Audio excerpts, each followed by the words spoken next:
السلام علیکم ناظرین، میں ہوں نوید اختر اور آپ دیکھ رہے ہیں تحریری جائزے۔ ناول لہو کے دیپ کی قسط نمبر 2 میں خوش آمدید۔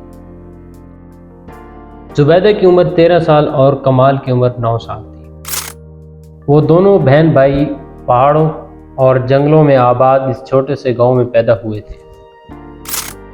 گاؤں کے ساتھ اس پہاڑی علاقے اور جنگل کو تو وہ اپنا کھیل کا میدان تصور کرتے تھے، جس کی وجہ سے وہ بہادر اور نڈر تھے، کیونکہ وادی کے چھوٹے چھوٹے دیہاتوں کی ترتیب ہی کچھ ایسی ہوتی ہے کہ ایک گھر سے لے کر دوسرے گھر تک کا فاصلہ 200 گز سے 1 کلومیٹر تک کا ہوتا ہے، اور کچھ گھروں کی حالت ایسی ہوتی ہے کہ کوئی دوسرا گھر ہمسائے میں نہیں ہوتا۔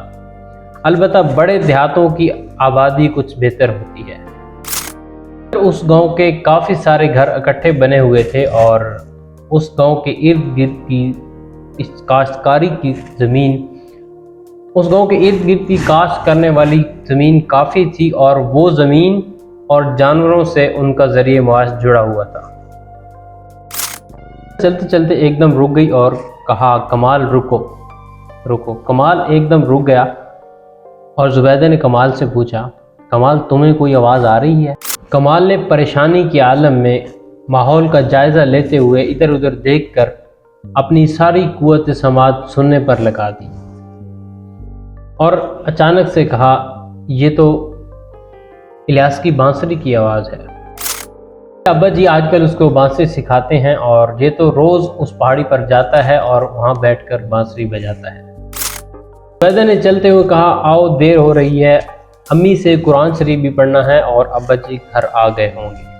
فضل احمد بل کھاتی ہوئی پگڈنڈیوں سے ہوتا ہوا کھیتوں کے درمیان سے پہاڑی کے قریب پہنچا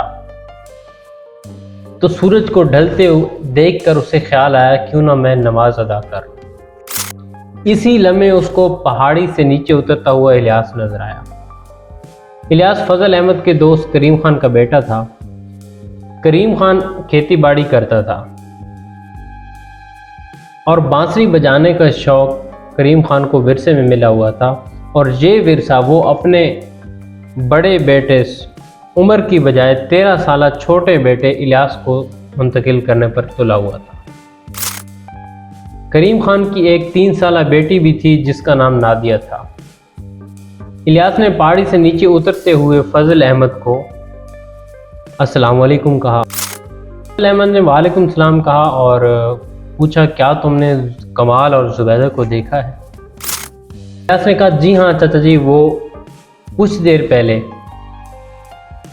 پہاڑی کے نیچے سے جنگل کی طرف جا رہے تھے اور میں اوپر پہاڑی میں بیٹھ کر بانسری بجا رہا تھا اور میں نے ان کو گزرتے دیکھا ہے۔